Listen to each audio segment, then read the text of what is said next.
가치 투자라고 하면은 굉장한 편견을 갖고 있는 경우가 있어요. 가치주를 갖고 있는 것이 가치 투자다라고 동일시하는 부분들이 좀 있는데요. 가치주에만 투자하는 것이 가치 투자는 아니다라는 부분을 사람들이 많이 오해하고 있다라고 생각합니다. 우리나라 시장이 장기 투자가 안 되는데 매력 지역이 떨어지지 않느냐? 굉장히 어려운 시장은 맞지만 다이나믹한 만큼 투자 기회도 존재해왔고 앞으로도 존재할 것이다라고. 그리고 저는 올해 가장 중요한 포인트는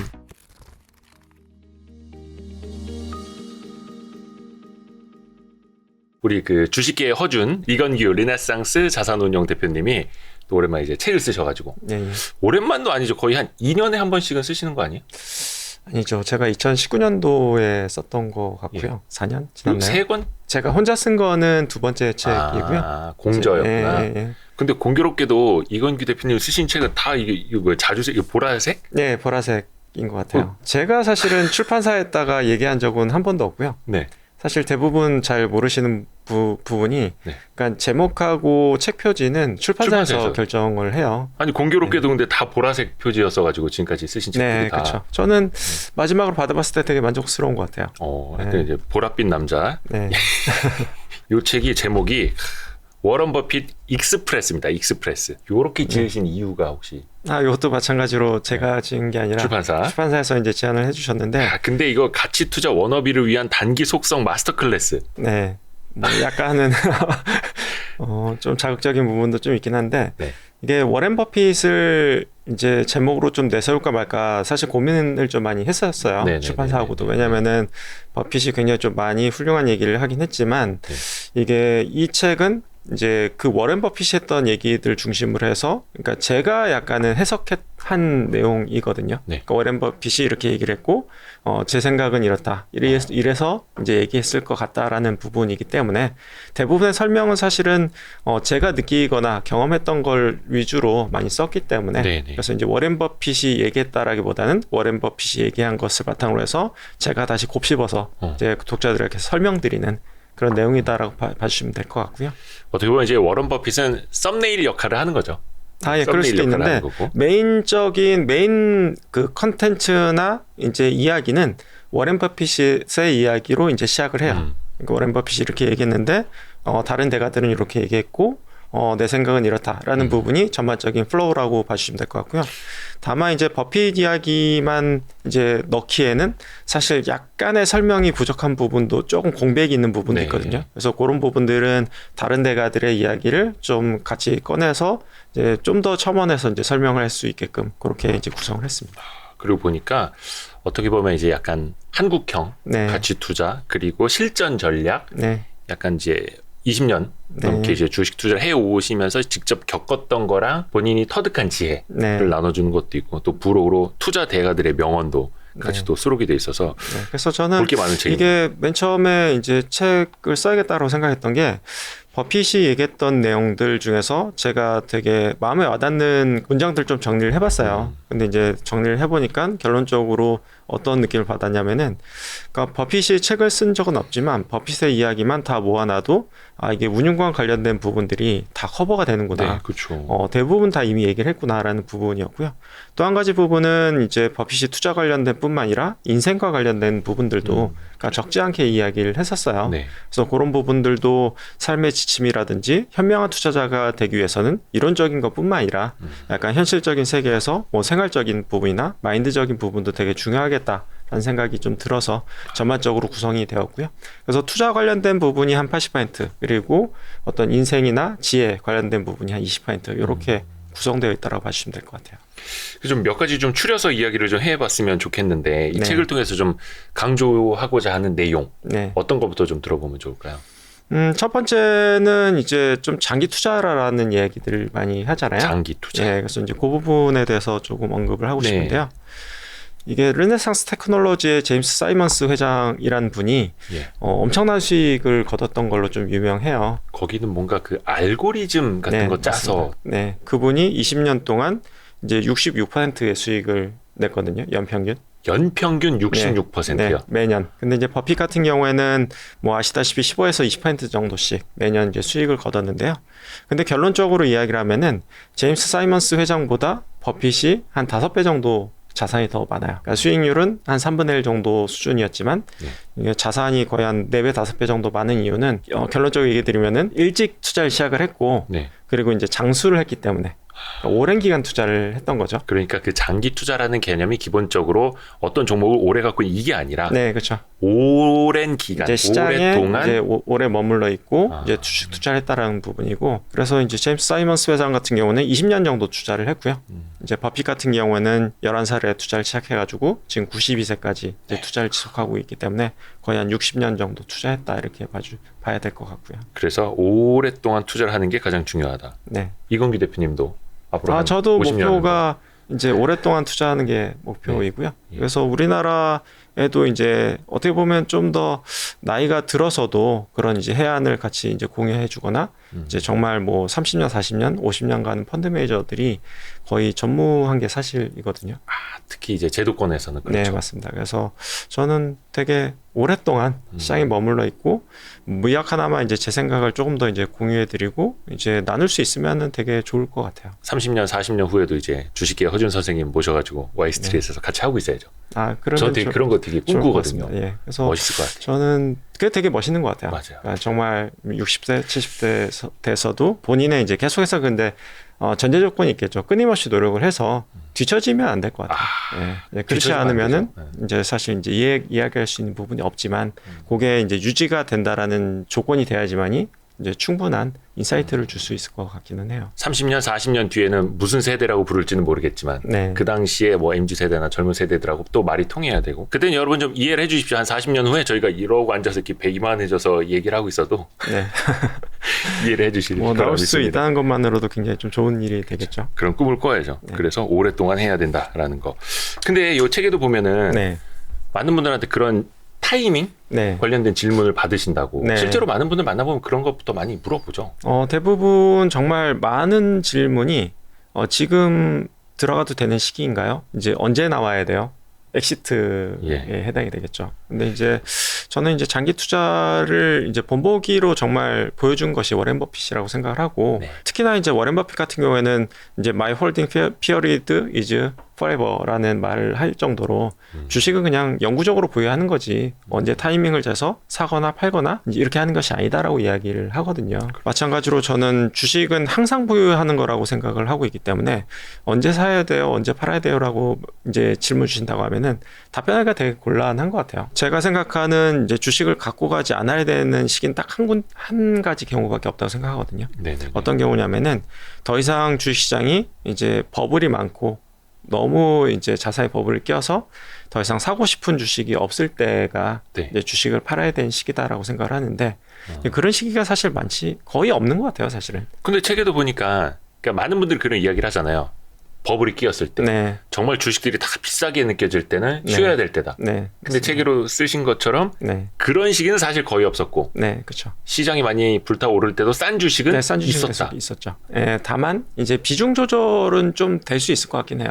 이제 그런 시기에는 이제 싼 주식들도 조금씩 이제 사라지거나 적어질 거이기 때문에 예를 들어서 정말 싼 시기에는 주식을 100% 혹은 레버리지까지 해가지고 가지고 있었다라고 하면은 그런 시기에는 뭐 주식을 60%만 가져간다든지 40%만 가져간다든지 그런 식의 이제 자산 배분은 좀 가능할 것 같아요. 왜냐면은 특정 주식은 저평가되어 있긴 하지만 전반적인 시장이 버블이 있다라고 하면은 그 버블이 꺼지면서 내가 갖고 있는 싼 주식들도 더 싸지게 될 가능성도 배제할 수는 없거든요. 그래서 그런 시기에는 전반적인 시장이 좀 고평가됐다고 판단되면은 그러니까 자산 배분 차원에서 주식 비중을 줄이는 부분은 충분히 대응 가능할 것 같다라는 생각이 좀 들고요. 그리고 저는 이제 장기 투자에 대한 이유 중에 하나로 이제 뭐 예를 들었던 부분이 그러니까 피터 린치가 얘기했던 부분들이 조금 인상적이었던 것 같아요. 그래서 이제 전체 보유하고 있는 기간 중에서 그러니까 정말 획기적인 눈에 띄는 수익을 내는 구간이 엄청나게 짧은 기간이다라고 얘기를 하거든요. 보통 이제 피터 린치가 얘기한 거는 한 3에서 4% 정도 구간에서 전체 수익의 한 90% 이상을 달성한다라고 그러니까 이야기를 시간으로 해요. 봤을 때 되게 100의 시간을 투자하고 있다면 전체 수익이 나는 거 거의 3-4% 정말 3-4% 불과하다. 정도밖에 불과한데 그 기간에 주식을 안 갖고 있으면은 수익률이 그냥 획기적으로 떨어져요. 코로나 시기 때 이제 주가가 이제 모두가 예상하지 않았지만 이제 주가가 급등했듯이 네. 그러니까 그런 시기에 시장이 안 좋아, 경제가 안 좋아라고 주식을 안 들고 있었는데 그 시기에 만약에 주식을 안 들고 있었다고 하면은 기대 수익률 내지는 내 포트폴리오 수익률이 엄청나게 떨어지는 거예요. 뭐 한 4%, 뭐 10% 정도 내외 정도 수익밖에 안 될 정도로 수익률이 엄청나게 떨어지기 때문에 저는 이제 주식을 장기 보유해야 되는 이유는 어떻게 보면 단 하나의 이유를 대라라고 하면은 언제 주식이 오를지 모르니까라고 답할 수 있을 것 같아요. 여기 책에도 쓰신 것처럼 피터 린치 1980년대 5년 동안 주가가 연간 26.3%씩 상승했다. 다만 이 수익의 대부분은 단 40일 동안 발생했다. 네, 그렇죠. 5년 동안 이제 40일 동안 이제 주식을 안 꺾고 있었으면은 거의 한 10분의 1 토막 이제 수익률 기준으로 봤을 때 그렇게 이제 떨어지는 거죠. 거의 나머지 이제 기다리는 시간이 대부분. 그렇죠. 횡보 내지는 이제 조정을 받거나 기다리거나 뭐 이런 시기가 있는데 그 시기가 언제 올지는 사실은 아무도 알기 어려운 것 같아요. 물론 이제 혹자들은 이제 운이 좋은 사람들은 사자마자 상한가도 맞고 그런 분들이 있겠지만 이제 그런 사람들은 단기간에 사도 되네. 단기간 팔아도 되잖아. 뭐 이렇게 하실 수는 있겠습니다만. 근데 이제 저는 그거는 한 번 맞출 수는 있어도 계속해서 꾸준히 맞힌 사람은 없다라고 기본적으로 생각을 하고요. 그리고 실제로 본 적은 없습니다. 그렇죠. 그게 이제 장기 시계열로 쭉 가다 보면 점점 더 그 확률은 희박해져 가는 거죠. 언제나 드는 그 논란이기는 한데 성장주냐 가치주냐 요것도 요 책에 당연히 담겨 있겠죠. 네. 근데 저는 요 부분도 되게 인상적인 부분이 그러니까 버핏도 그렇고 멍거도 그렇고 가치주냐 성장주냐 이런 것에 대한 구분은 정말 무의미하다라고 이야기를 하고 본인들은 구분을 안 하고 있다라고 얘기를 하거든요. 근데 이제 대부분의 이제 투자자분들은 이제 가치 투자라고 하면은 굉장한 편견을 갖고 있는 경우가 있어요. 그러니까 흔히 얘기하는 가치주를 갖고 있는 것이 이제 가치 투자다라고 이제 동일시하는 부분들이 좀 있는데요. 다만 이제 저는 가치 투자 내에서도 굉장히 많은 투자 스펙트럼이 존재하고 많은 투자 방법이 존재하는데 그러니까 가치주에만 투자하는 것이 가치 투자는 아니다라는 부분을 사람들이 많이 오해하고 있다라고 생각을 하고 있어요. 그래서 이제 어떻게 보면 가치 투자 내에서도 이제 해외 투자자를 예를 들면은 켄 피셔나 필립 피셔 같은 경우에는 가치 투자자라고 이야기는 하지만 굉장히 성장주 투자에 가까운 투자를 좀 하고 있고요. 뭐 흔히 얘기하는 이제 그레이엄 같은 경우는 정말 이제 자산 가치에 베이스를 한 정말 이제 자산주 투자 내지는 가치 투자에 가까웠던 그런 부분들이 있는데 대가들의 투자 방식이 사실은 다 달라요. 그러니까 100명이면 100명 다 다르거든요. 절대적인 성장, 절대적인 가치 이렇게 놔두고 봤을 때 스펙트럼 안에서 다 움직이고 있어요, 사실은. 그래서 이제 버핏 같은 경우는 이 스펙트럼 안에서 중간 정도 단계가 있다고 하면은 중간보다는 조금 더 성장에 가까운 게 버핏의 투자 방식이라고 이야기 드릴 수 있을 것 같고요. 이 책의 그 47페이지 보니까 가치 투자 대가들의 투자 스타일을 표로 딱 요약을 해놓으셨더라고요. 그래서 요거 저는 너무 좋아가지고 사진을 찍어놨습니다. 혼자 몰래 보려고. 그래서 이제 존 네프 같은 경우에도 어떻게 보면은 중간으로 비교했을 때는 좀 더 싼 영역. 근데 그 싼 게 자산 가치가 아니라 이제 수익 가치로 이제 기준을 했을 때 싼 주식들을 샀던 대가들이었다라고 보면 될 것 같고요.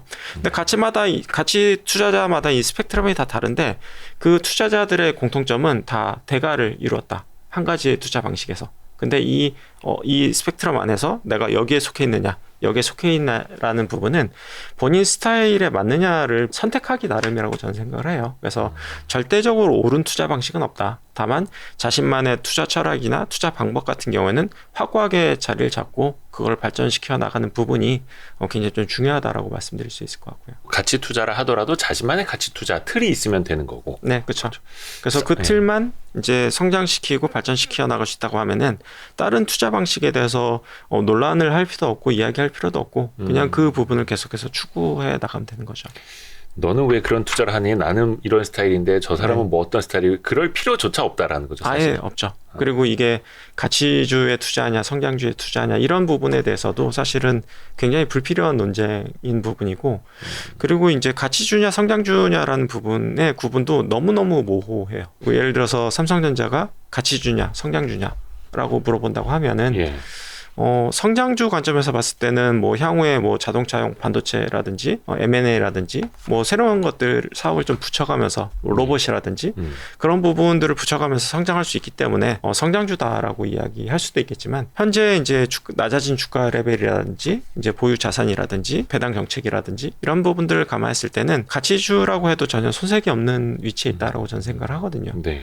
근데 이제 투자자로서 봤을 때 중요한 부분은 가치주냐 성장주냐라는 부분이 아무런 쓸모가 없어요. 삼성전자에 투자해서 네. 수익을 거둘 수 있느냐가 본질적인 투자자로서의 질문이지. 그렇죠. 이게 가치주냐 성장주냐라는 구분에 대한 논쟁은 전혀 불필요할 뿐만 아니라 아무것도 얻을 수 있는 부분이 없다. 어떤 주식의 성격, 현재 밸류에이션 상태를 분류할 수는 있지만 네. 그것을 굳이 스타일로 네. 나눠가지고 너는 어떠니 저는 어떠니 이렇게 할 필요조차 없다. 이 83페이지 보니까 네. 성장주와 가치주, 성장성과 밸류에이션 이렇게 해서 구분을 해 놓으신 표도 네. 이거 굉장히 좀 유익한 것 같습니다. 제 스스로 분류를 다시 한번 해본 부분이고요. 그래서 가치주 투자자랑 성장주 투자자랑 사실 이제 교집합이 되는 부분들이 좀 있어요.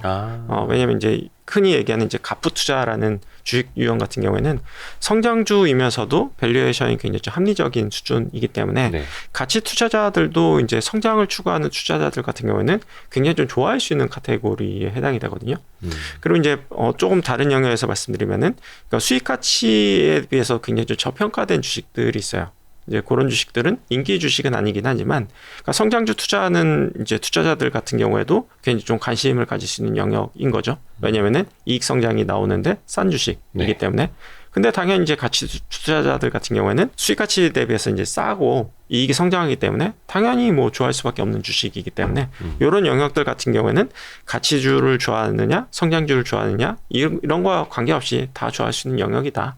다만 조금 성장성이 굉장히 좀 높고 밸류에이션이 굉장히 또 높은 주식들 같은 경우에는 이제 가치주 성향의 투자자들이 좋아하기에는 좀 어려운 부분이 있다. 어렵죠. 네, 그래서 이제 성장주 투자자들이 좋아할 수 있는 영역이기 때문에 그 부분에 있어서의 교집합은 없지만 그 나머지 영역에 있어서는 굉장히 좀 교집합 될 수 있는 부분들이 있기 때문에 굳이 그 부분에 대한 논쟁을 할 필요는 없다라는 부분이고요. 그리고 저는 이것을 이제 뛰어넘어서 본질적으로 가장 중요한 부분은 결국에는 이제 시장의 기대치를 넘어설 수 있느냐라는 부분이 저는 주식 투자 핵심 내지는 가장 큰 본질이라고 생각을 하거든요. 예를 들어서 성장주라고 하더라도 이제 시장의 기대치를 계속해서 초과하면서 달려나갈 수 있느냐라고 생각했을 때 만약에 그 기대치를 넘어설 수 있다고 하면은 PR이 60배라고 하더라도 100배라고 하더라도 주식은 추가적으로 갈 수 있다라고 저는 기본적으로 생각을 해요. 이제 과거가 다 증명을 해주는 부분이 있는데요. 네.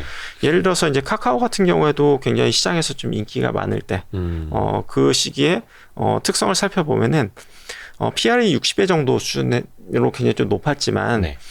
거의 한 2년에서 2년 반 정도 기간 동안 그러니까 시장의 예측치를 항상 매 분기마다 한 분기도 빠짐없이 그걸 이겨서 실적이 더 잘 나왔던 시기가 있었거든요. 그래서 그 시기에는 주가가 엄청나게 뛰었고 밸류에이션이 높았지만 주가가 한 번도 꺾이지 않았던 시기가 있었다. 한 2년 반 정도. 그리고 이제 그 이후에 최근 들어서 이제 주가가 하락하기 시작한 부분은 어닝에 대한 어떤 기대치나 이제 어닝의 성장률이 좀 떨어진 부분 그리고 이제 규제가 들어간 부분도 있긴 하지만 네. 저는 이제 다르게 볼 수 있는 부분은 그 2년 반 이후에 최근까지 분기 실적이 한 번도 시장의 컨센서스, 시장의 기대치를 넘어선 적이 없고요. 계속해서 하회했어요. 최근 한 2년 동안은. 카카오가. 네, 그렇죠. 예. 그렇게 봤을 때는 결국에는 PR 60배라고 하더라도 버틸 수 있는 힘은 결국엔 시장의 기대치를 넘어서냐가 될 거라고 저는 생각을 하고요. 그 기대치를 넘어서면은 주가가 떨어지지 않아도 크게 이상하지 않다. 이렇게 보이는 부분이고요. 다만 반대로 생각했을 때는 아무리 싼 주식이라고 하더라도 네. 그러니까 시장의 기대치보다 만약에 하회한다고 하면은 그 주식은 오르기가 저는 어렵다라고 생각을 해요. 뭐 PER 5배가 네, 5배라고 하더라도 시장의 기대치를 계속 하회한다라고 보면은 그런 주식들은 강하게 반등하기 어렵다라고 보고 있는데 저는 이제 밸류에이션이냐 성장주냐 가치주냐 이 부분을 다 떠나서 결국엔 시장의 기대치를 넘어설 수 있느냐라는 부분이 저는 굉장히 좀 중요하다고 생각을 하고 있고 물론 이제 밸류에이션이 싸고 시장의 기대치를 넘어설 수 있다고 하면은 저는 가장 베스트 주식이라고 생각을 해요. 다만 이제 그렇지 않다고 하더라도 성장주를 너무 이제 폄하하거나 바라보지 않거나 편견을 갖거나 뭐 이럴 필요는 없다라고 이제 생각하고 하는 부분이 있죠. 92페이지 보니까 네. 2010년부터 19년까지 10년 동안 네. 어닝 서프라이즈 강도별 종목 수익률도 이게 실어 주셨어요. 역시 시장을 놀라게 하는 좋은 실적이 나오면 그 종목의 수익률이 제일 좋더라. 그래서 저는 그 부분이 주식 투자하는 데서 굉장히 좀 핵심이 되는 부분이라고 생각을 하고 있고요. 다만 이제 이 부분을 이제 알기 위해서는 결국엔 두 가지 방법이 있는 것 같아요. 첫 번째는 이제 내부자 정보를 빨리 캐서 실적이 좋아진 것을 먼저 캐치한다. 참 많은 사람들이 그거 하려고 이렇게 거기에 대한 정보 없냐, 정보 없냐 이러고 있죠. 유혹이 굉장히 좀 크긴 하죠. 그렇죠. 근데 이제 그 부분은 저는 반복되기 힘들 뿐만 아니라 역정보도 상당히 좀 많다. 법적으로 문제가 되는 건 물론이고 그 부분은 아주 기초적일 것뿐만 아니라 그런 정보에 대해서 계속해서 내가 얻을 수 있는지를 생각해 보면은 가능성이 저는 매우 희박하다라고 생각을 하고 있고요. 네. 그리고 그 정보를 얻었을 때 과연 내가 정말 초기에 얻었느냐, 네. 그리고 정말 시장이 다 아는데 내가 마지막에 알게 됐느냐, 이 부분을 되게 알기 어려운 부분이 좀 있는 것 같고요. 그렇죠. 그리고 확률적으로 봤을 때는 뒤늦게 알 확률이 높다, 이렇게 봤을 때는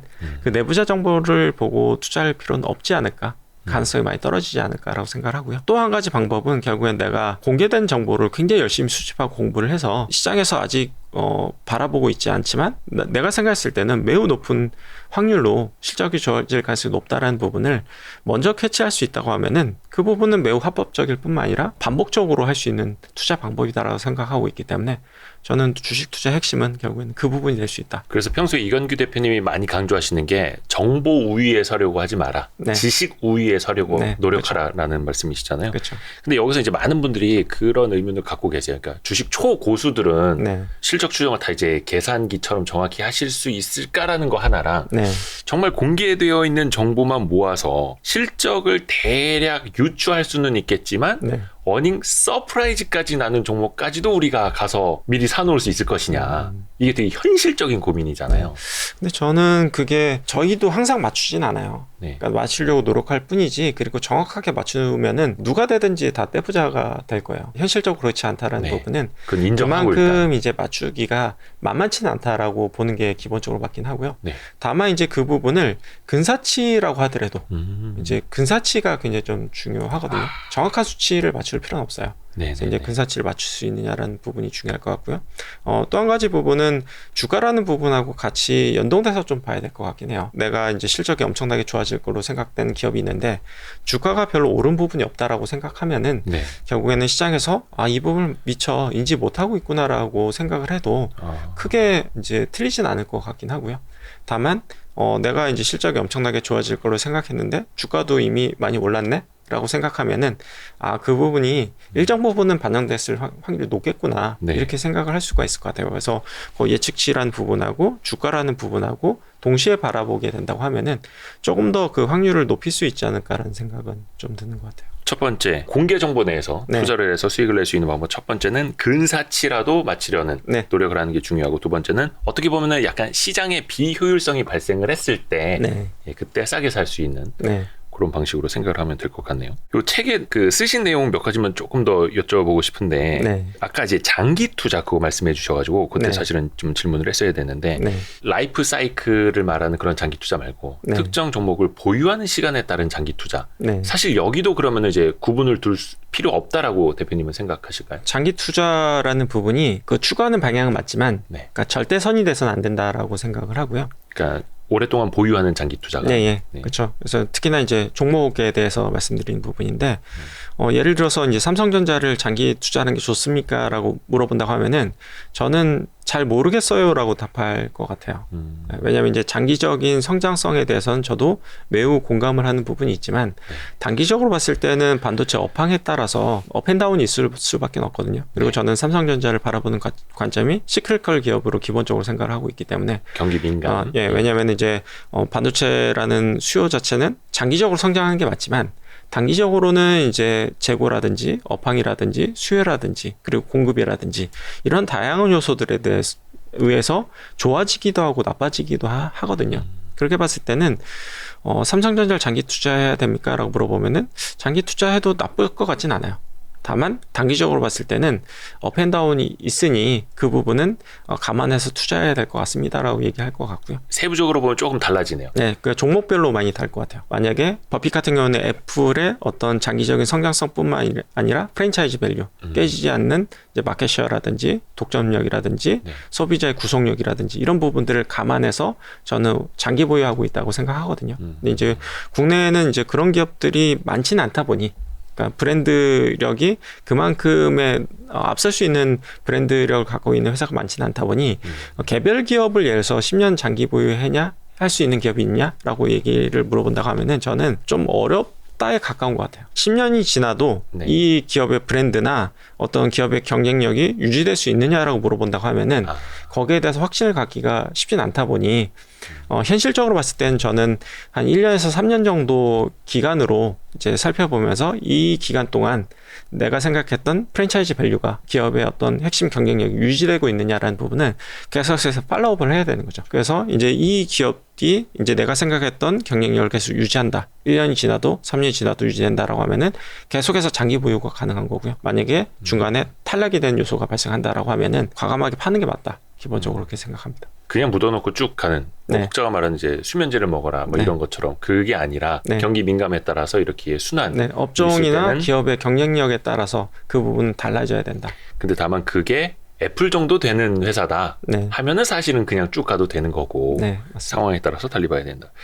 근데 네. 이제 반대로 이제 국내에는 그러면은 장기 투자를 할 수 없는 거 아니냐라고 이야기를 하실 수 있을 것 같아요. 또 그렇게 많이들 네. 의문을 품으시죠. 네. 다만 저는 우리나라 투자의 장점은 다양한 산업군이 존재하고 네. 어찌됐든 업앤다운이 있다 보니 오히려 종목 피킹을 잘 하기만 하면은 굉장히 다이내믹한 시장이 될 수 있다. 그래서 이제 수익률을 개별 기업을 잘 고를 수 있다고 하면은 저는 과거에도 우리나라 시장이 박스권에 많이 갇혀 있었던 시기가 엄청나게 많긴 하지만 네. 전체적인 시장을 봤을 때는 근데 이제 개별 기업으로 봤을 때는 엄청나게 수익률이 나는 기업들이 엄청나게 많이 있었고 네. 그리고 시장의 기회가 존재했다라고 저는 생각하거든요. 네. 실제로 요 책에도 만약에 이제 뭐 상위 25%의 수익률이 발생할 수 있는 네. 그러니까 예를 들어서 수익률이 1등부터 100등까지 이제 나리비를 세웠을 때 네. 중상위 정도 해당되는 주식을 만약에 개별 주식을 고를 수 있었다고 하면은 시장을 엄청나게 능가하는 엄청난 수익을 거둘 수 있었다라는 부분을 이야기한 부분이 있거든요. 네, 그래서 저는 우리나라 시장이 그러면 장기 투자가 안 되는데 매력 지역이 떨어지지 않느냐라고 물어본다고 하면은 굉장히 어려운 시장은 맞지만 다이내믹한 만큼 그만큼 투자 기회도 존재해왔고 저는 앞으로도 존재할 것이다라고 저는 확신을 갖고 계속해서 주식을 발굴하고 투자하고 있다라고 말씀드릴 수 있을 것 같아요. 어떻게 보면 이제 1등부터 100등까지의 친구들이 있다면 네. 한 1등에서 한 25등까지 하는 친구들만 네. 쭉 꾸려서 뭐 25등만 계속해서 발굴할 수 있었다고 하면은 뭐 어마무시한 뭐 몇만 프로 수익률을 거둘 수 있었던 시장이었다. 이렇게 보이는 것 같아요. 정확히 딱 그렇게 발라내는 건 사실은 굉장히 어려운 일이지만 네, 그런 주식을 매년 찾는다라는 거는 매우 쉽지 않은 이야기예요. 그렇죠. 예, 그럼에도 불구하고 우리가 추구하는 방향 자체는 그 방향이 돼야 된다라고 저는 기본적으로 생각을 하고 있고요. 그리고 실제로 과거에 이제 투자해서 엄청난 수익을 거두었던 개인 투자자들의 투자 사례들을 살펴보면은 대부분 그런 주식들을 발굴했던 투자자들이에요. 그러니까 시장에 편승해서 뭐 시장에 예를 들어서 인덱스를 투자해서 이렇게 해서 이제 큰 성공을 거둔 투자자들은 아예 그냥 거의 전무하고요. 결국에는 그 종목 피킹을 굉장히 좀 잘했던 개인 투자자들이 슈퍼개미가 됐던 결국 슈퍼개미들은 결국에는 개별 주식을 엄청나게 잘 발굴했던 투자자들이다라고 보시면은 크게 무리는 없을 것 같아요. 사실 이제 지수만큼만 잘 따라가도 좋은 투자는 될 수 있겠지만 네. 그걸 훨씬 더 앞서는 네. 이른바 슈퍼개미 정도가 되려면 네. 아웃라이어가 되려고 하면은 결국에는 개별 주식을 이제 발굴해야 된다라고 저는 생각하고요. 뭐 버핏도 이야기를 했습니다만 뭐 S&P 500 네. 꾸준히 지수 위주로 투자하는 게 제일 나은 거다라고 이야기를 했습니다만 사실은 그러면 그냥 맘 편하게 네. 펀드 네. 간접 투자하면 되는 거고. 뭐 실제로 이제 버핏 같은 경우는 종목 피킹 능력이 있다 보니 뭐 인덱스 투자하고 있지 않잖아요, 실제로. 예. 그래서 이제 대부분의 투자자들, 그러니까 종목 피킹을 할 수 없는 투자자들 같은 경우에는 인덱스 투자하는 게 훨씬 낫다라는 취지에서 저는 이야기라고 그렇죠. 생각을 하고요. 만약에 종목 피킹을 할 수 있는 투자자다라고 하면은 종목 피킹하는 게 훨씬 더 높은 수익률을 거둘 수 있는 부분이 있다. 그래서 이제 본인은 개별 기업 위주로 네. 마치 이제 경영하듯이 투자를 하지만 만약에 본인이 타기하고 네. 이제 사모님이라 불러야 되나? 혼자 남는다면 네, 네. S&P 500에 투자하도록 그렇죠. 나는 하겠다. 네. 이렇게 네. 말씀하시는 것처럼. 그리고 이제 종목을 선택하는 거와 마찬가지로 저는 특색이 있는 자산운용사를 고를 수 있다고 하면은 인덱스보다도 저는 더 탁월한 성과를 낼 수 있다고 생각하거든요. 근데 이제 종목을 고르는 거와 마찬가지로 자산운용사나 펀드를 고르는 기준이나 어떤 방식 자체도 굉장히 개별 종목 공부하듯이 공부해야지만이 좋은 운용사를 고를 수 있다고 생각하는데 그게 좀 쉽진 않다 보니 그러니까 현실적인 얘기를 했다라고 저는 생각해요. 버핏이. 맞습니다. 그래서 이렇게 이건규 대표님 출연하시는 영상도 한두 번 보면 안 되고요. 꾸준히 봐야 됩니다. 그리고 이제 뭐 예를 들어서 제가 이야기했던 것들이 막 꾸준히 틀렸다라고 하면은 제 영상을 볼 필요는 없고요. 네, 다만 이제 어느 정도 이 사람이 얘기했던 게 틀리진 않은 것 같았다라고 하면은 그러니까 운영도 마찬가지죠. 그걸 이제 틀리지 않게 적절히 운영을 해왔는지 히스토리를 다 살펴봐야 될 것 같고요. 근데 최소 가입 금액이 3억이라서 참. 근데 이제 상품이 뭐 저희도 좀 다양화되고는 있어서 그래요? 네, 뭐 1억 미만에도 가입할 수 있는 상품들도 저희가 출시를 해서 그래요? 네. 지금 운영하고 있습니다. 있었네? 난 몰랐지. 네, 저희가 이제 1임 상품 같은 경우에는 최소 가입 금액을 1억으로 하고 있어가지고요. 1임. 네. 그래서 사모펀드는 이제 법적으로 이제 최소 가입 금액이 3억으로 되어 있다 보니 그 부분 저희가 낮출 수 없는 부분이 있지만 저희 1임 자산 같은 경우에는 저희가 자율적으로 이제 책정할 수 있는 부분이 있어가지고요. 좋지 않습니까? 책도 홍보해드리고 이제 자산운용사도 홍보해드리고. 예, 좋습니다. 네, 좋은 사이입니다. 좋은 사이. 네. 근데 아까 제가 장기 투자 이거를 여쭤봤던 것 중에 하나가 이거예요. 얼마 전에 이제 워런 버핏이 버크셔 해서웨이가 TSMC 주식을 거의 한 개 분기 만에 그렇죠. 보유 비중 한 80%를 처분했다고 그렇죠. 해서 큰 화제가 됐는데 물론 정확한 그 멘트를 하신 게 아직은 안 나왔어요. 물론 이제 버크셔 주총 때는 얘기한 부분 없습니다. 버크셔 주총 때는 아마 말씀해 주실 것 같기는 한데 요거는 그러면 좀 어떻게 봐야 될지. 저는 대단하다라고 생각한 게 아이디어가 틀리거나 약해졌거나 시장이 바뀌었다라고 생각하면은 팔 수 있는 용기도 필요하다고 생각하거든요. 그러니까 버핏 정도 되면은 너무나 많이 알려져 있고 실시간으로 운용하는 부분들이 뭐 실시간까지는 아니지만 적어도 분기 단위로는 그 부분이 공개될 수밖에 없다 보니 그게 굉장히 좀 의사결정하는데 부담이 굉장히 컸을 거예요. 엄청난 부담감을 갖고 있었을 때 그렇죠. 전 세계 다 뉴스로 타진되는데 그럼에도 불구하고 이제 버핏조차도 분기만에 그 큰 금액을 다 뺄 정도의 의사결정을 한 걸 보면은 굉장히 멘탈이 강하구나. 그리고 확실하게 아니다 싶었다. 혹은 더 좋은 투자 대안이 나왔다. 뭐 이런 것들이 확신이 들 때는 운용사 입장에서 마찬가지예요. 그러니까 고객들이 어떻게 생각할까를 생각하지 않을 수가 없거든요. 근데 이제 저는 좋은 운용자는 그 부분을 무시하고 내가 확신이 있을 때 행동을 해야 된다. 그게 뭐 한 달이 됐든 3개월이 됐든 뭐 1년이 됐든 그 부분은 그렇게 중요하지는 않은 것 같아요. 그러니까 어떤 편향이나 이른바 그 앵커 효과, 정박 효과 이런 데 빠지지 않고 또 유연하게 사고할 수 있는. 물론 근데 TSMC 투자에서 단기간에 또 수익을 많이 올려서 판 것 아니겠네 이런 추측들도 나오긴 하는데. 근데 한 10% 정도 수익을 낸 것 같아요. 근데 이제 시장 자체는 별로 좋지는 못했었던 시기로 저는 기억을 해서 10% 정도 수익 냈으면 나쁘진 않았는데 과거에 이제 투자 패턴하고 너무 다르다 보니 거기에 대해서 이야기가 많이 오고 갔던 것 같기는 해요. 그러니까 속된 말로 10%만 벌고 빠질 버핏은 아닌데. 분기 만에 정말 어떻게 보면 나쁘게 표현하면 이제 단타를 친 건데 그만한 이제 뭔가 징후를 발견했던 거겠죠. 그래요? 요거는 이제 버크셔 해서웨이 주총 이후에 아마 조금 뉴스가 나올 것 같기는 합니다. 저도 한번 좀 기대를 해보겠고요.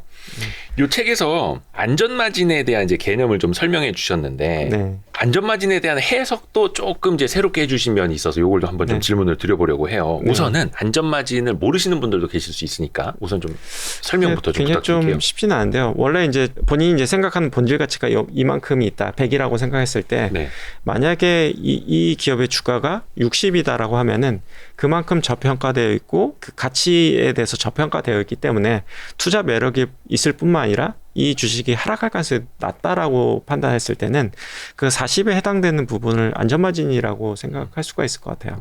그래서 얼마만큼 이 기업이 본질 가치에 비해서 저평가되어 있어서 투자 매력이 높은가 혹은 하락 여력이 낮은가 이 두 가지 관점에서 봤을 때 매력적인가를 판단하는 부분이 결국에는 그 안전마진이 얼마만큼 확보됐느냐 부분으로 이제 말씀을 드릴 수 있을 것 같아요. 이게 안전마진이 그래서 예전에 여러 가지를 많은 사람들이 따졌었죠. 뭐 자산 가치 대비 얼마, 혹은 이제 배당 수익률 대비 얼마, 이런 게 이제 전통적인 개념인데. 어떻게 보면은 전통적인 그레이엄 방식의 안전마진은 예를 들어서 이 회사가 이제 청산 가치가 140인데 주가가 이제 100에 있다라고 하면은 40만큼의 안전마진이 있다라고 판단할 수 있는 부분이 있고요.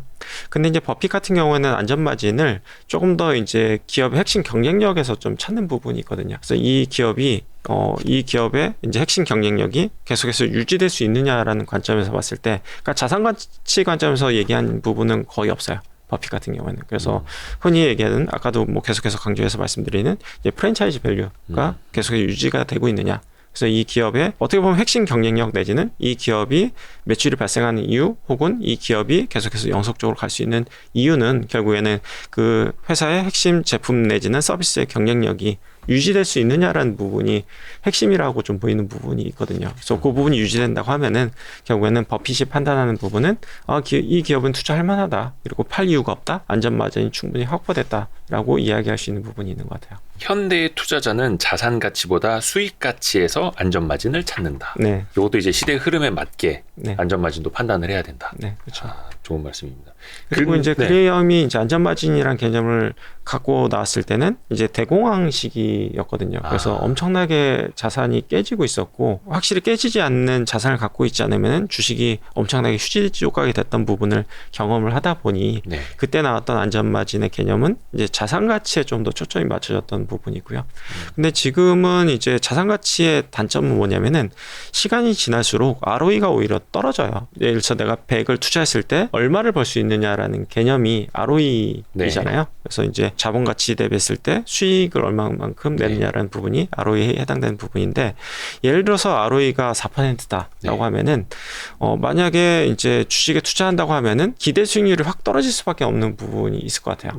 왜냐면은 내가 100을 투자했는데 예를 들어서 4밖에 못 팔 수가 없다라고 하면은 투자자는 고민할 수밖에 없어요. 예금을 해도 예를 들어서 4% 수익을 얻을 수 있는데 만약에 ROE가 4% 되는 주식을 이제 시장에서 사야 된다라고 하면은 주가가 PBR이 굉장히 낮아질 수밖에 없는 부분들이 좀 있거든요. 그러니까 굉장히 싸야 되죠, 사실은. 그리고 시간이 지나도 만약에 ROE에 대한 개선이 없다라고 하면은 ROE는 이제 기업의 수익이 유지되거나 증가해야지만이 ROE가 유지될 수가 있거든요. 그렇죠. 근데 기업의 수익이 계속 만약에 100만큼의 수익을 계속 유지한다고 하면은 ROE는 4%가 아니라 계속 뚝뚝뚝뚝뚝 떨어져요. 그렇죠. 그러면 이제 주식으로서의 가치가 이제 투자 매력이 더 떨어질 수밖에 없기 때문에 수익 가치는 현대 투자에 있어서는 굉장히 중요한 가치를 두는 부분이 있고, 버핏이 만약에 당신한테 이제 가장 중요하게 생각하는 투자 지표가 뭐냐라고 물어본다고 하면은 버핏은 당연히 무조건 첫 번째가 ROE다라고 얘기하는 부분이 있거든요. ROE는 결국엔 수익 가치, 그리고 결국에는 깨지지 않는 영업 가치에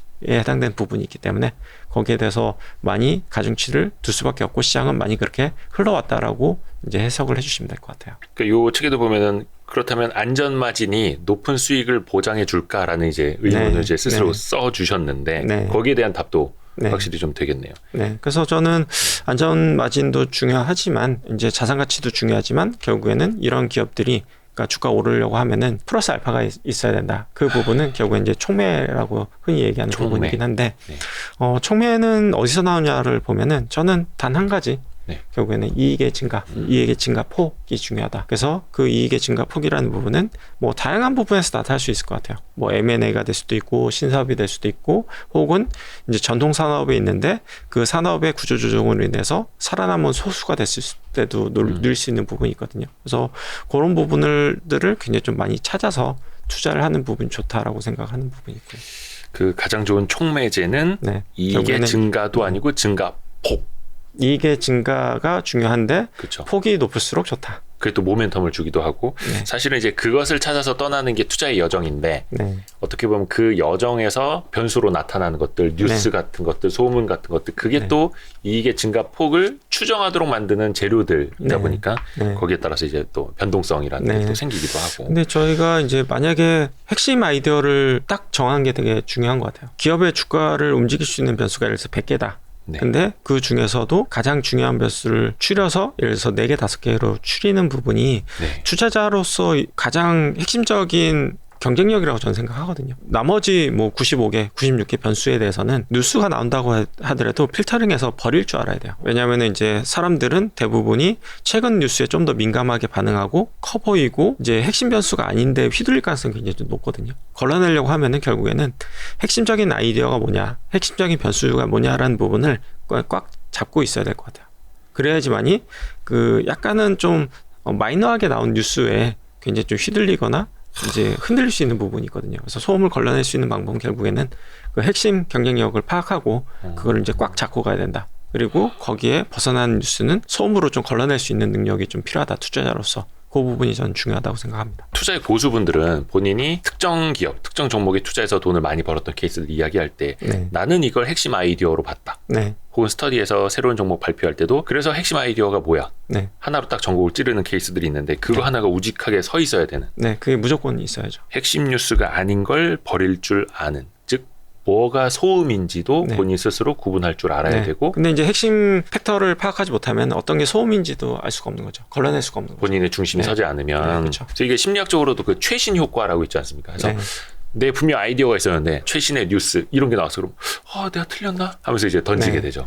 그래서 기본적으로는 투자자들은 다 투자 아이디어를 글로 정리하는 게 저는 좋다고 생각해요. 글. 네. 왜냐하면 머릿속에만 들고 있으면은 이게 사람은 되게 잘 잊어버려요. 내가 핵심으로 생각했던 것들이 되게 희미하거나 흔들릴 가능성이 좀 높고요. 다시 한번 검증하기 위해서는 글로 정리되어 있지 않으면은 내가 과거에 실수했던 것들 이런 것들을 파악할 수가 없어요. 그래서 이제 핵심 아이디어가 있고 그 부분을 정리하고 그 부분이 맞았었는지 그리고 이 부분에 내가 흔들리지 않을 수 있는지 이런 부분들에 대해서는 결국에는 정리된 부분이 있어야지만이 그 부분을 검증도 가능할 뿐만 아니라 내가 이 부분을 믿고 꽉 자꾸 들고 갈 수 있는 근거가 될 수 있는 부분이 되기 때문에 글로 정리하는 습관은 저는 굉장히 좀 중요하다고 생각하고요. 그래서 이제 모니터 옆에다 붙여놓기도 하고. 네.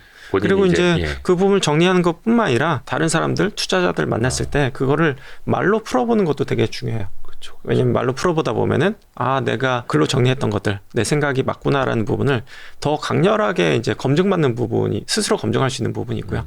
반대로 얘기했을 때는 내가 얘기하는데 막 자신감이 떨어지는 경우가 있어요.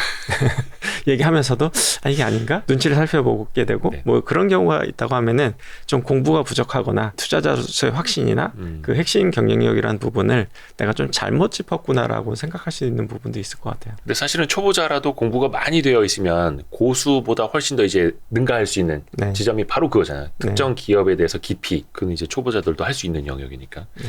뭐 물론 이제 고수들이 윽박지르면은 아닌가. 그래서 이제 귀가 팔랑거리기는. 근데 이제 정보라는 부분이 약간 오해하시는 분들이 있을 수 있는데 기관 투자자들하고 개인 투자자들하고 정보의 격차가 있는 게 아니냐라고 생각하실 수 있는데요. 그 부분은 그냥 말끔하게 그냥 잊으시면 좋을 것 같아요. 그 격차가 없다라고. 왜냐면은 저희가 뭐 기관 투자자 입장에서 제가 20년 넘게 펀드 매니저 생활을 했지만 네. 특별히 기관 투자자라고 해서 더 얻을 수 있는 정보가 그렇게 많지는 않아요. 뭐 물론 이제 유료 데이터를 뭐 빨리 볼 수 있다든지 그런 부분들을 이제 선별해서 볼 수 있다라든지 그런 부분들은 뭐 일부 강점을 갖고 있을 수 있는 부분 존재야. 예, 그렇지만 그 부분을 제외했을 때는 결국엔 투자 아이디어 피킹이라든지 검증이라든지 이런 부분들은 저희도 그냥 똑같이 그냥 인터넷 검색을 해서 이제 검증을 하는 부분들이 있거든요. 근데 그 부분은 개인 투자자들하고 크게 다르진 않아요. 그리고 이제 정보라는 부분이 지금은 오히려 정보의 홍수 내지는 정보의 광의 시대이지 정보가 부족한 시대는 아니에요. 그걸 누가 얼마만큼 빨리 캐치하고 선별하고 어떤 게 핵심 정보이고 중요한 정보인지를 파악하는 능력이 중요하지 정보가 부족하진 않거든요. 근데 사실 우리 사회에서 특히 이제 주식시장판에서 정보라는 두 글자가 왠지 좀 안 좋게 느껴지지 네. 않나요? 그러니까 미공개 네, 정보에 가까운. 네. 그러니까 사실 이게 인포메이션이나 난리지 네. 성격으로 우리가 받아들여야 되는데 자꾸 정보하면은 뭔가 이제 미공개 정보처럼 이렇게 느껴져요. 그래서 사실 저는 정보라는 표현을 쓰는 것 자체가 되게 조심스럽더라고요. 근데 이제 미공개 정보도 거의 없어요. 대부분 누구나 다 알 수 있는 정보라고 보는 게 합리적일 것 같아요. 뭐 어쩌다 한두 번은 얻을 수 있겠지만 그게 또 지속 가능하지도 않다라는 말씀도 해주셨고. 그리고 이제 스스로 판단 능력을 잃게 되는 거죠. 만약에 정보를 받게 되면은 그냥 이 사람 눈과 입만 계속해서 바라보고 있어야 되는 어떤 변화가 있었어? 뭐 계속해서 이제 물어볼 수밖에 없는데 그 부분도 이제 상대방이 업데이트가 계속해서 또 되는 건 아닐 수도 있거든요. 그러다 이제 리딩 당하는 거죠, 이제. 네. 그래서 결국에는 내가 스스로 판단할 수 있어야지 스스로 판단해서 투자 의사결정을 할 수가 있게 되는 거죠. 근데 사실 그렇게 가기까지가 쉽지가 않은 거고 네. 또 투자 한 10년 이상 하더라도 어떻게 보면 그럴 때 더 많이 흔들리는 거고. 네. 그래서 어렵습니다. 투자라는 게. 혹시 뭐 책 이야기 조금 더 할 수 있는 부분 뭐가 있을까요? 그 삶의 지혜 관련돼서 이야기한 부분들이 있어요. 그거 좀 이야기해야 되겠구나. 네. 이것도 이제 버핏에게서 우리가 얻은 지혜, 대표적으로 어떤 게 있을까요? 버핏이 얘기하는 부분 중에 저는 가장 인상적이었던 게 그러니까 사람들한테 사랑받는 사람이 되는 게 가장 행복해지는 길이다. 그래서 이제 우리가 흔히 생각하는 행복은 돈을 많이 벌면 행복해질 것이다라고 생각하는 경향이 좀 있잖아요. 그런 부분에 대해서는 사실 버핏은 중요하게 생각하지 않는 그런 부분들이 좀 있고요. 그리고 이제 행복해지기 위해서는 제가 생각하는 가장 행복한 부분은 사실 자잘한 자극을 받는 부분이 가장 행복해지는 길이다라고 생각을 하거든요. 자잘한 자극이요? 네, 자잘한 행복. 작은 행복들. 네. 그래서 예를 들어서 이제 오늘 뭐 내가 먹고 싶었던 음식을 이제 먹기로 했다라든지 네. 내가 좋아하는 사람을 만나서 이야기를 하기로 했다라든지 혹은 생각지도 못했던 선물 받았다라든지 이런 것들이 굉장히 어떻게 보면 행복이라고 이야기하기에는 사소한 것들이라고 생각할 수가 있어요. 근데 이제 그런 행위 자체들이 굉장히 좀 소소한 행복이라고 저는 생각을 해가지고 내가 복권에 당첨돼서 뭐 20억을 받았다. 그럼 굉장히 행복해지겠지라고 생각할 수 있겠지만 행복해지는 건 사실이에요. 다만 그 행복이라는 부분이 사람이라는 부분이 엄청나게 적응의 동물이기 때문에 되게 무뎌지는 게 굉장히 속도가 빨라요. 그렇죠. 네, 그래서 예를 들어서 내가 좋아하는 뭐 명품을 샀다. 자동차를 샀다라고 하게 된다고 하더라도 그 행복해지는 기간이 생각보다 굉장히 좀 짧아요. 그리고 그 행복의 강도가 강할수록 어떻게 보면 더 허무함을 느끼게 될 수 있는 부분도 있고요. 그래서 저는 이제 자산가들이 예를 들어서 엄청나게 뭐 10억, 100억, 1000억 부자들이 왜 행복하지 못하고 왜 이 사람들이 계속해서 부를 추구할까? 끝까지 놓지 못하고 이런 거 생각했을 때는 돈에 의해서 얻는 자극은 무한하다라고 생각을 하고 있고 그리고 이제 가장 불행해지는 케이스는 남들과 비교하는 케이스. 내가 10억을 벌게 되면은 굉장히 행복한 건 맞지만 거기에 대해서 자극이 되게 무뎌질 수밖에 없고요. 그래서 20억, 30억을 이제 계속해서 벌어야지만이 거기에 대한 어떤 자극을 계속 유지할 수 있는 부분이 있고 그리고 여기에 플러스 알파 돼서 불행해지는 케이스는 내가 10억을 벌어서 행복한 게 아니라 100억을 번 사람들을 바라보면서 되게 불행하게 느끼는 거죠. 난 아직 멀었어. 100억을 벌어야 돼. 근데 이제 100억이 되면은 1000억 부자를 이제 그렇죠. 바라보면서 굉장히 좀 불행해지는 쳇바퀴를 돌게 되는 그런 부분들이 있기 때문에. 근데 다만 이제 어떤 그런 자극이라는 부분은 돈에 의해서 받을 수 있는 부분도 있지만 결국에는 가장 큰 자극제는 사람으로서 받는 자극제이거든요.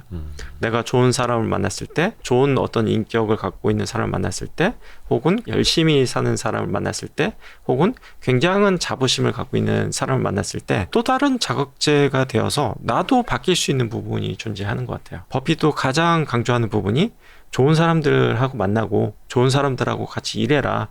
사람의 인생은 유한한데 굳이 그 시간을 가장 중요한 시간이라는 부분을 이런 사람들하고 이제 소비를 하는 것은 굉장히 불행한 일이다라고 이야기를 많이 했습니다. 그래서 그런 부분들 감안했을 때는 결국에는 소소한 부분에서 행복을 얻고 그리고 어떤 이런 자극제가 된 사람들을 꾸준히 만나서 자극을 받을 수 있다고 하면은 결국은 인생을 좀 행복하게 좀 더 풍부하게 살 수 있지 않을까라는 생각이 좀 드는 것 같아요. 좋은 사람들은 좋은 사람들끼리 이제 모이게 되고 네. 그렇게 좋은 사람들과 함께 같이 밥 한 번 먹고 하는 게 사실은 그게 또 행복이죠. 김경일 교수님도 여러 차례 저희 YSTV 나와서 말씀해 주신 것처럼 네. 행복은 강도가 아니다. 네. 빈도다. 네, 그렇죠. 강도의 세기에 대해서는 사람은 금방 또 적응을 하고 구독자 10만 명만 되면 이제 행복할 것 같았는데 네, 그렇죠. 20만 되고 네. 20만 되고는 이제 30만 보이고 50만 보이고 막 이런 거죠.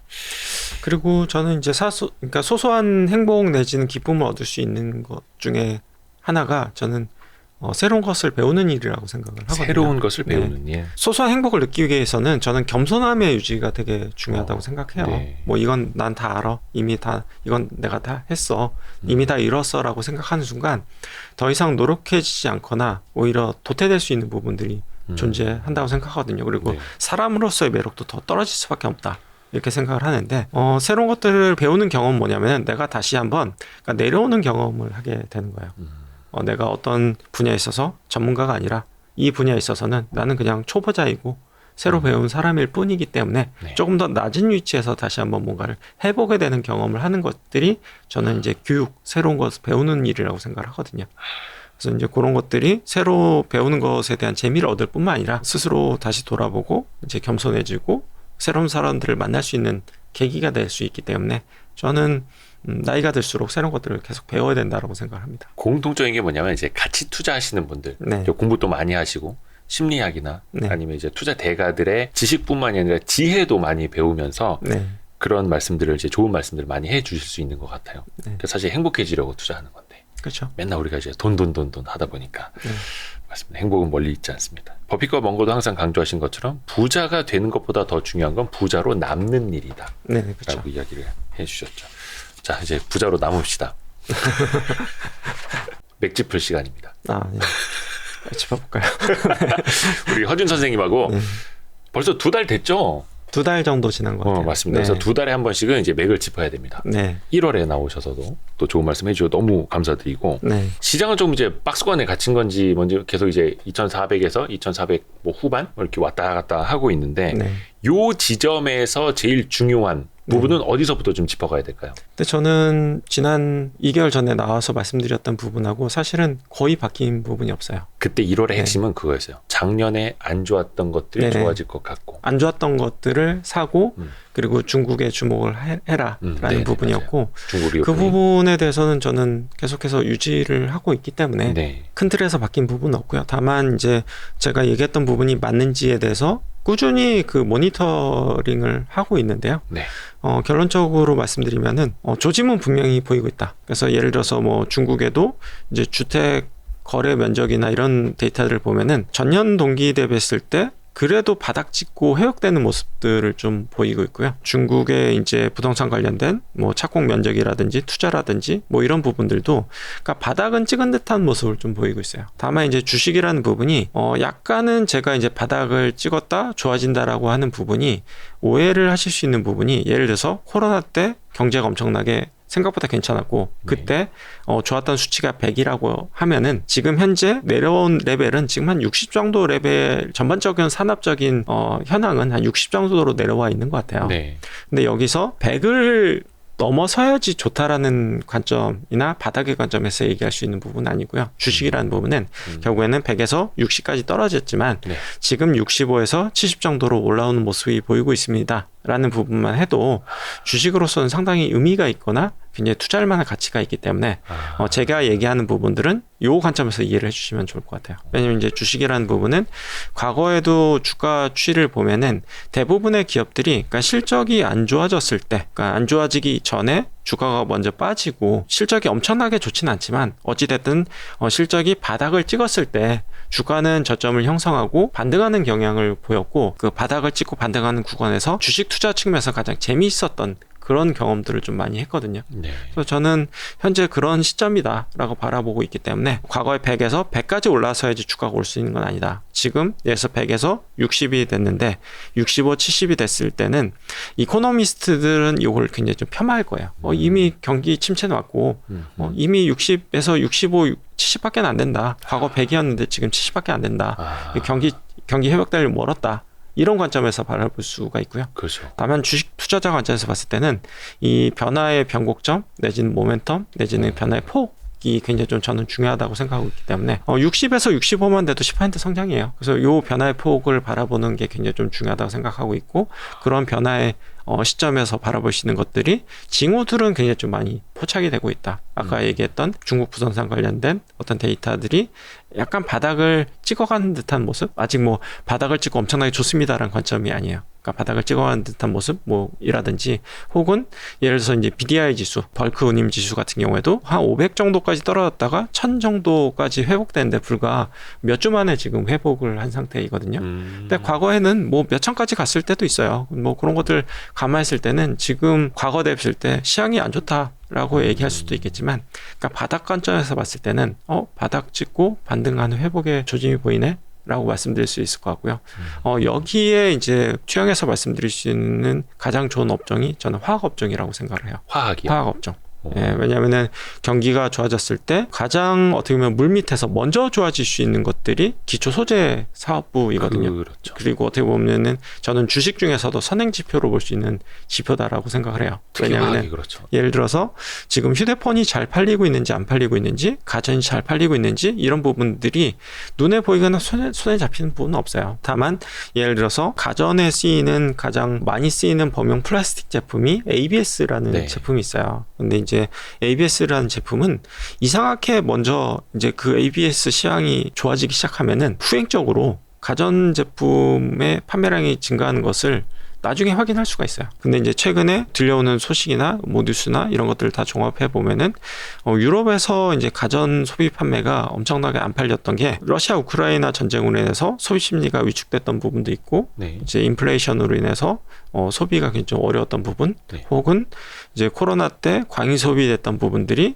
좀 시간이 지나면서 좀 소비가 이제 좀 둔화되는 부분 뭐 이런 다양한 부분들이 있었고 마지막으로는 중국의 이제 전력 가격 가스 가격이 오르면서 전기 가격이 엄청나게 올랐었기 때문에 뭐 가전 제품을 사기에는 굉장히 좀 부담스러웠던 부분들이 있었다고 하면은 최근에 이제 소비 회복, 그러니까 중국도 이제 코로나 봉쇄 조치로 인해서 못 팔렸다가 다시 한번 소비가 증가하는 부분, 그리고 유럽에서 전력 가격으로 인해서 소비를 못했다가 회복된 부분들을 감안했을 때는 뭐 ABS 기초 소재가 조금 잘 팔린다, 그러니까 조금 시황이 개선된다라는 이제 소식들이 조금씩 손에 잡히는 것 같기는 해요. 그렇게 됐을 때는 뭐 ABS 관련된 기업을 투자할 수도 있겠지만 거기에 이제 들어가는 기초 소재인 이제 부타디엔을 이제 만든 회사에 투자한다든지 뭐 이런 부분들도 가능하기 때문에 다양한 아이디어를 이제 수용해서 투자할 수 있다. 근데 거기에 대한 산업에 대한 변화는 기초 소재에서 조금 더 빨리 반영되거나 캐치할 수 있는 부분이 있다 보니 현재로서는 기초 소재에 해당된 부분들 기업들의 굉장히 좀 다양한 소재들에서 관심을 갖고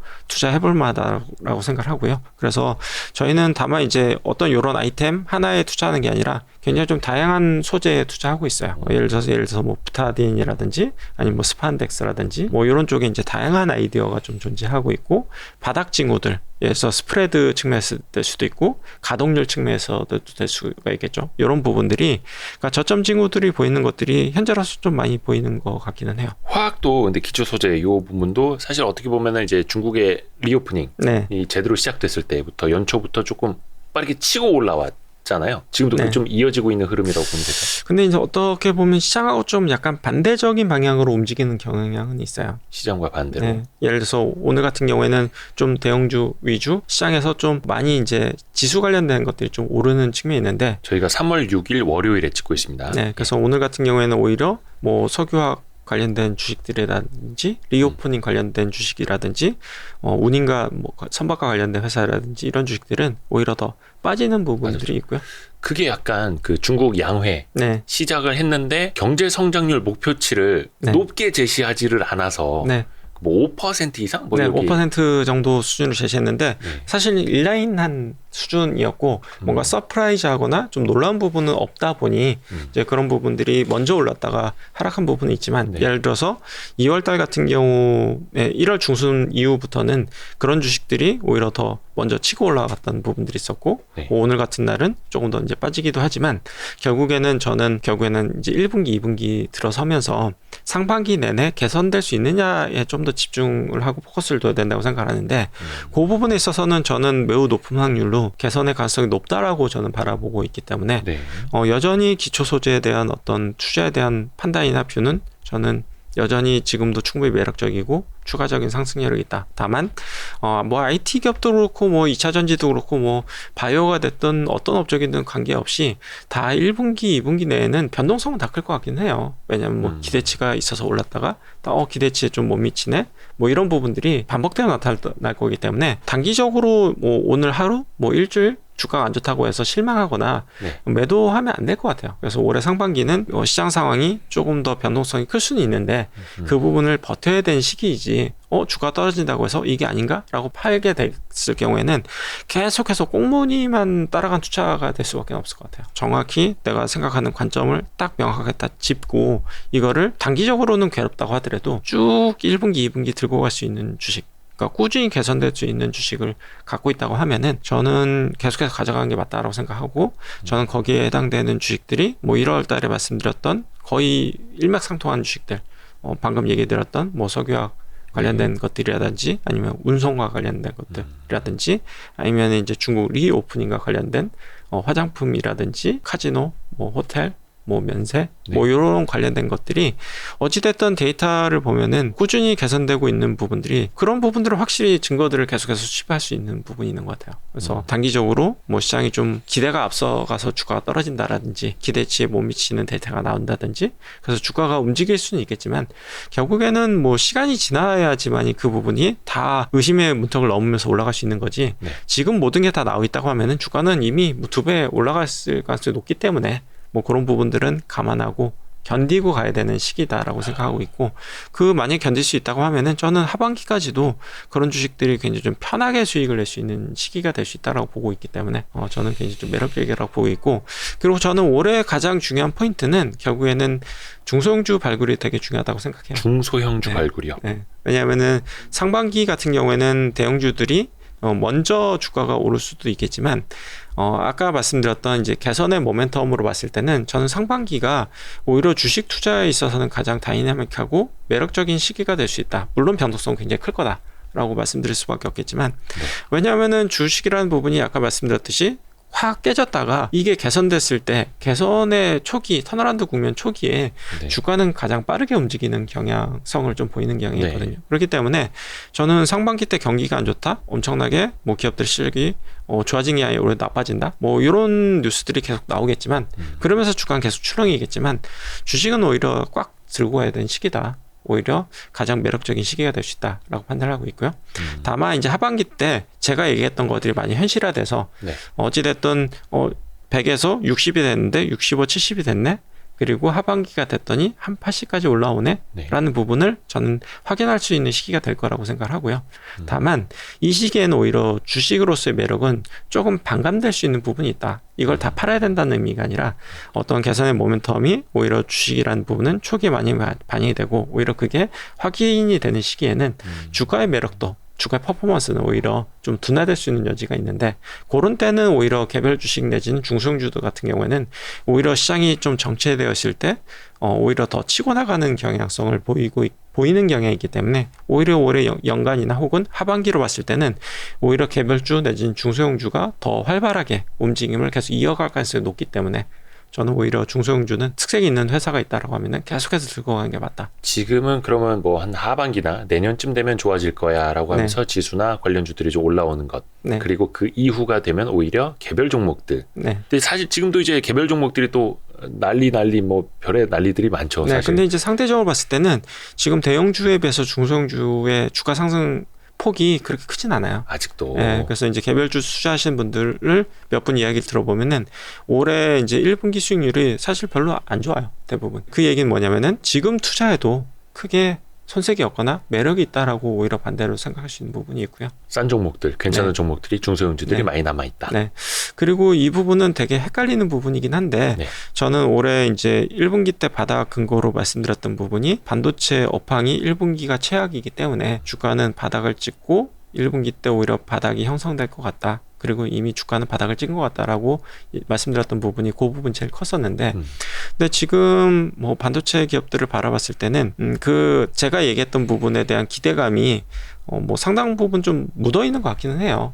왜냐면은 예를 들어서 뭐 하이닉스가 1분기 적자가 뭐 1조냐 2조냐 뭐 지금 뭐 3조냐 4조냐까지 지금 늘어나고 있는 상황인데 주가는 오히려 뭐 삼성전자의 뭐 가동률 하향이라든지 뭐 투자 축소라든지 이런 부분에 대한 기대감으로 오히려 주가는 바닥 대비했을 때 10% 정도 반등을 했고 오히려 주가가 견조한 상황이거든요.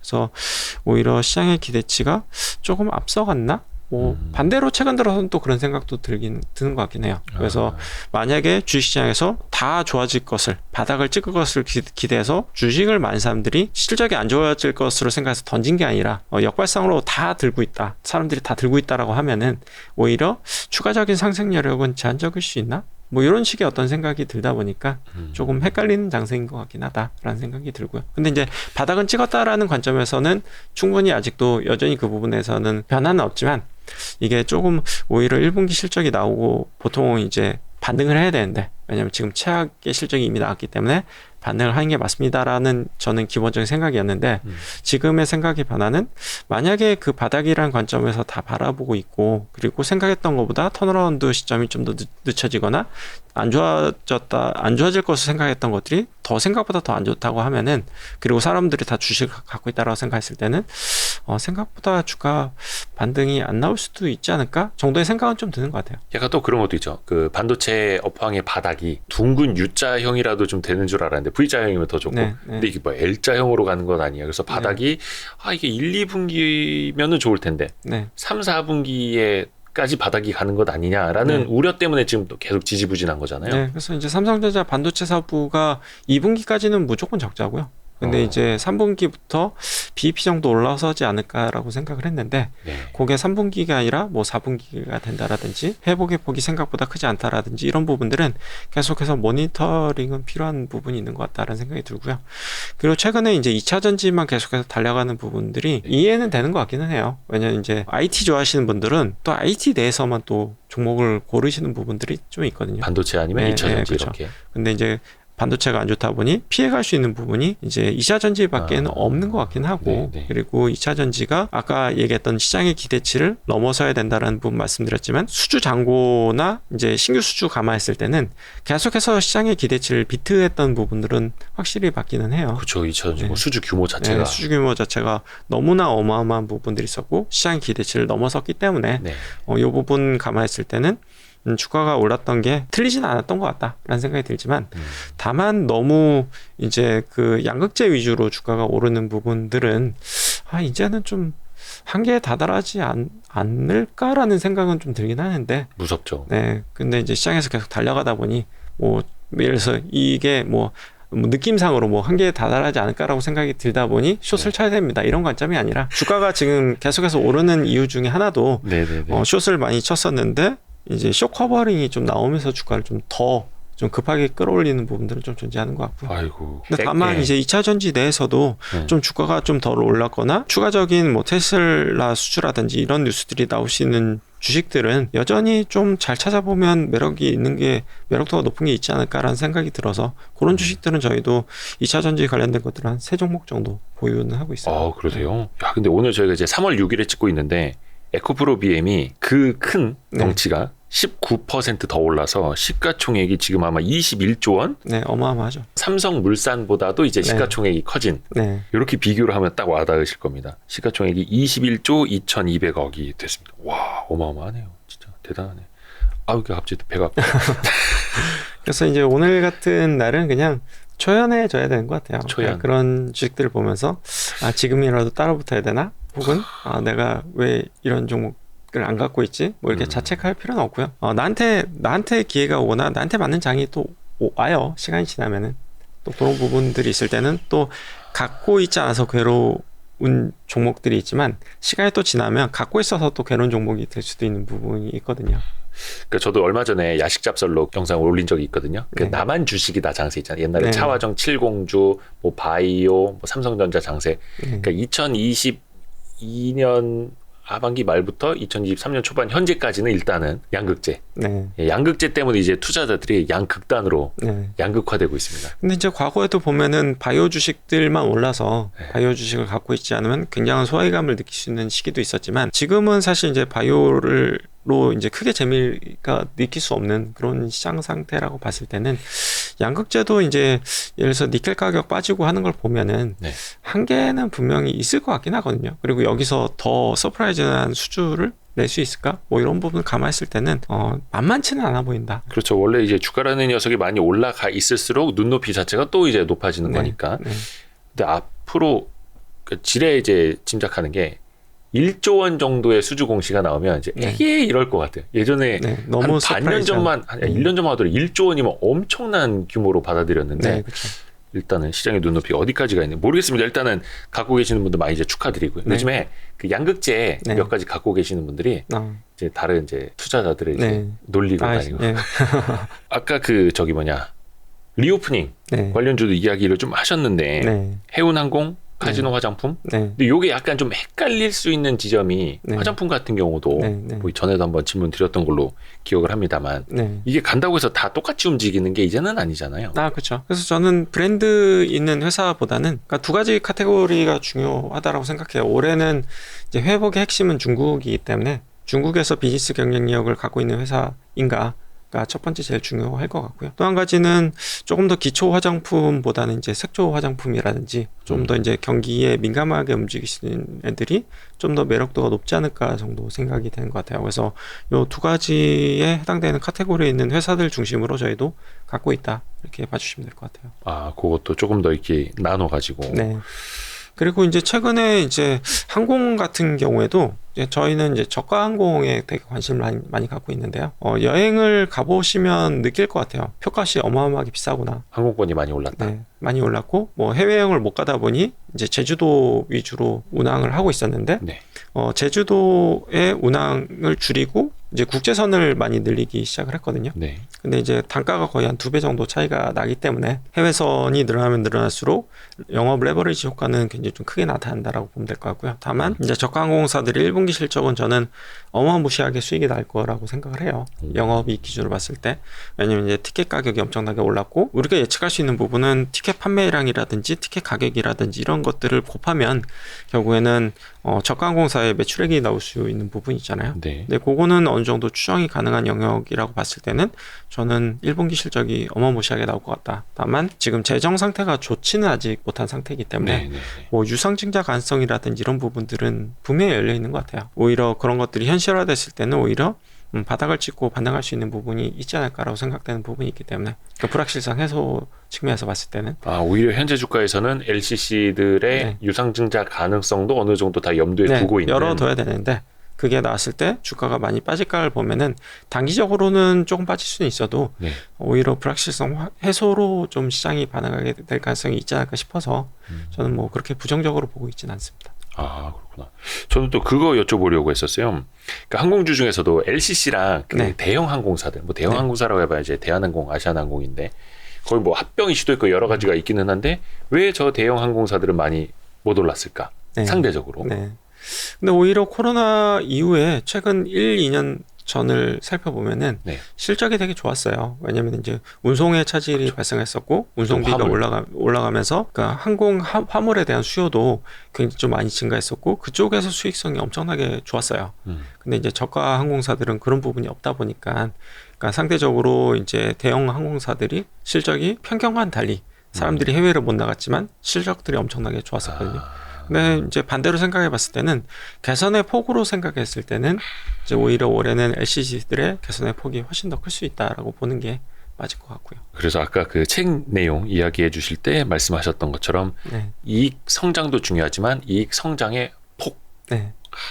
그게 또 여기 항공주를 통해서 우리가 또 그래서 저는 올해 증시의 투자의 키워드를 하나 뽑으라 하면 그냥 턴어라운드. 그래서 안 좋았던 것들이 좋아진 모멘텀을 먹자라는 부분이 저는 핵심이라고 생각하고 있기 때문에 그 부분에 대한 투자를 대부분 하고 있다라고 봐주시면 될 것 같아요. 올해의 키워드 턴어라운드. 어떻게 보면 이제 1월에 해주셨던 말씀과 이제 이어지는 이야기이기는 한데 다만 요것도 뭐 하반기가 됐든 언제가 됐든 시점이 되면은 턴어라운드가 다 반영이 되는 시점도 있을 거고.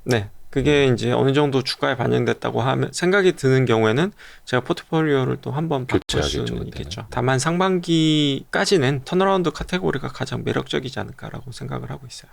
작년에 안 좋았는데 상반기까지는. 올해 좋아질 것들. 왜냐면 이제 과거에 작년에 안 좋았던 기업일수록 올해 상반기 때 더 좋아 보이는 그런 측면이 있을 거라고 생각하고요. 만약에 이제 다음번에 나오거나 뭐 상반기 좀 지나서 나오게 된다고 하면은 또 다른 아이디어를 또 말씀드릴 수 있을 거예요. 5월에 나오셔야죠. 뭐 몇 월이 됐든 미리 미리 이렇게 약속을 잡아놔야 됩니다. 그래서 그러면 이제 다음번 출연은 5월에.